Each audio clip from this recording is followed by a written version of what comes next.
Okay, here we go. Welcome to the first video of 2021. I figured we'd do something a little more fun to start the year off, set the tone right.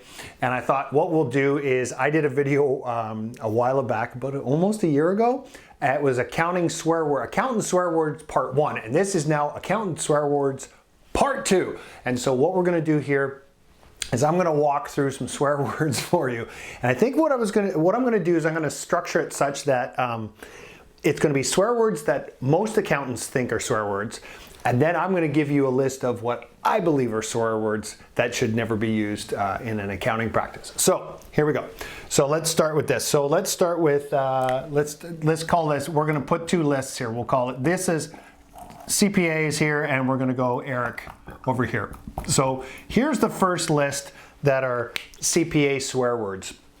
And so the first one, and I'm probably still on page with this one too, that's a swear word. It's the word sell. Okay, so sell is a swear word to most accountants, and it's kind of still doesn't fit right with me either. You know, I went to school for a long time to become a professional accountant and have the respect and the credentials behind me to not be considered a, shall we call it, a used car salesman. Sales was something that just was, it's not palatable to most accountants. It's almost, like I said, it's considered a 4-letter word, like another 4-letter swear word.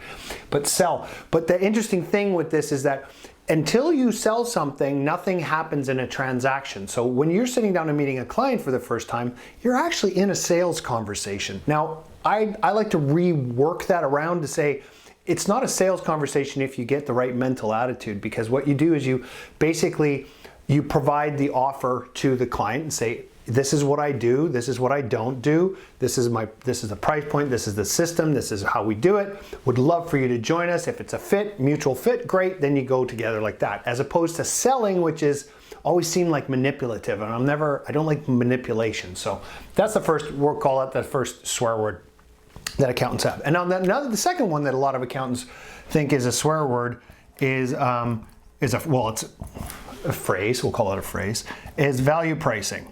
So many accountants think value pricing is a swear word. It says, we're so gripped and in love with our billable hour model. We think that the billable hour model is the ethical way to work with clients. I totally disagree with this. I think that billing by the hour is actually a conflict of interest, because you're trying to make money in your practice and your clients are trying to minimize their, or at least have cost certainty in their businesses. So you're in an instant conflict of interest. When you value price, which a lot of accountants don't like this because they think, well, how can you charge one person this and the next person that? Well, it all depends on the value that they receive from it. So I won't go down that whole route because it could really drag out long ways. But so first 2 codes, call it swear words. Accountants think sale and value pricing are the swear words. Now for Eric, for me, I believe these are the swear words that should be dealt with. I think this word, timesheet, is one of the biggest swear words that should be completely banned from all lips and should be removed from all accounting practices. When I went to school for so long to become a professional accountant, to then go into an accounting firm and be given the holy grail, and they say, here's the piece of paper, here's the timesheet, track every single minute of time, and you have to keep on top of this. No disrespect, but it's kind of like going in and being a factory worker and having to punch in the clock and punch out, and you're being looked over by Big Brother like you can't be trusted. You're a professional, for crying out loud.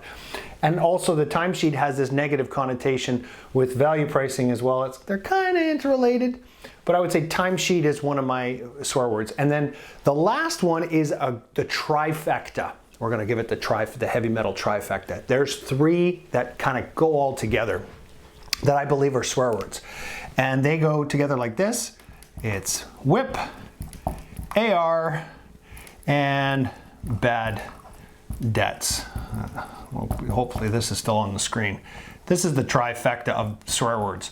Work in progress, accounts receivable, and bad debts. And now we're at the end, we're at the beginning of 2021, the end of 2020. Maybe a lot of accountants had their accounts receivable sitting there, and maybe some clients aren't paying, so now they have bad debts. And then how we've been managing most accounting firms is on this work in progress, which is fictitious revenue that you hope to get. I call it hope billing. That's another one of the videos that I did. But this WIP, accounts receivable bad debts, giving clients invoices and then hoping that they pay, or giving clients invoices based on a fictitious value proposition based on work in progress, the billable hour, timesheet, then giving them that, hoping that they pay, and when they don't, having to write off a bad debt. That's the biggest swear word in the world when it comes to an accounting practice. You can get rid of all those problems right there by shifting over to a value pricing model, subscription-based. I call it stop chasing the money. And you don't have to sell your clients on this. They love the model. That's why I created the Accountant Success Formula. And again, I don't sell the Accountant Success Formula to CPAs. I offer it up for those who understand that they want more from their life. They want to make great money, work with clients that are willing to pay them higher fees, and have free time in their accounting practices. If that's you, great. I have an opportunity, and if we're a fit, we work together. If not, no problem. But there's no manipulation here. It's just a conversation. But there you go. So, counting swear words part 2. I threw that little counting devil horns in there. Do you see that? It's counting swear words part 2. It's the CPA's Eric's list. There you go. So I'm Eric Solbeck, and wherever you're watching this, Happy New Year.